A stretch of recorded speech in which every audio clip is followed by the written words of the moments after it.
La fille veut que son mec lui fasse un massage. Sauf que le gars s'endort carrément dans la foulée. Du coup son humeur tombe à zéro. Pour se changer les idées, elle redescend à la soirée en bas, et se retrouve à jouer à action ou vérité avec ses potes. Au début tout le monde kiffe grave le truc. Mais quand la bouteille pointe vers le timide de la bande qui sait pas trop causer, le jeu commence à partir en vrille. Le bon gars Félix choisit vérité. Et là tout le monde voit une occasion de le chambrer. Ileana la calculatrice commence à lui demander: si t'avais une chance de trouver une meuf, t'emmènerais laquelle ici présente? Au début Félix veut pas répondre. Mais bon il a choisi vérité. Alors il tend une lettre d'amour à Gemma la bombe du lycée. Et là toute la salle s'emballe. Sauf que ça fait péter les plombs à Chris le copain de Gemma. Il lui colle direct une baigne. Et le pauvre Félix se retrouve humilié devant tout le monde. Sauf que personne savait qu'à cause de ce coup, Félix allait disparaître de la circulation. Même la remise des diplômes il y était pas. Étage 3 mois plus tard, ils reçoivent une invitation pour l'anniversaire de Félix. Au début personne n'avait envie d'y aller. Mais quand ils apprennent que la famille est blindée, ils changent d'avis et décident d'y faire un tour. Et quand les 5 arrivent sur place, ils en reviennent pas devant ce domaine immense. Franchement ils savaient pas que Félix était aussi friqué. Mais quand ils essaient d'entrer, le portail est fermé à double tour. Et avant qu'ils aient le temps de réagir, une voiture s'approche doucement. C'est le majordome du domaine, qui leur annonce que la fête c'est pas ici, mais dans un chalet au fond du bois derrière le domaine.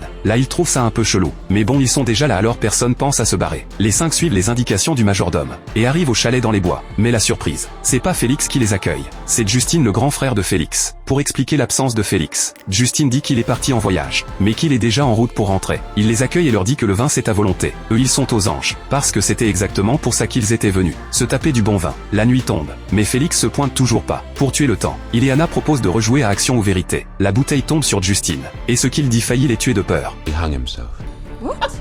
Right here, from that crossbeam there. Tout le monde a la chair de poule, et là qu'ils savent plus quoi faire. Justine sort tranquillement une carte postale, à cause des mots insultants écrits dessus. Félix a pas tenu le coup, il a choisi de se pendre pour en finir. Tout ce qu'ils ont à faire c'est dire qui a écrit cette carte, et ils peuvent partir. Ils pensent que Justine déconne, et se retournent pour se tirer. Mais la seconde d'après Chris se prend une correction magistrale. Ileana essaie de riposter, et se retrouve par terre d'une seule gifle. Paul tente une attaque surprise, et se prend une balle dans le genou. Là ils comprennent que Justine déconne pas du tout. Avant même qu'ils reprennent leurs esprits, Justine ordonne à Luc d'amener tous les tabourets, et les attache tous dessus. La nuit avance, et Justine a une petite idée derrière la tête. Une partie d'action ou vérité bien corsée.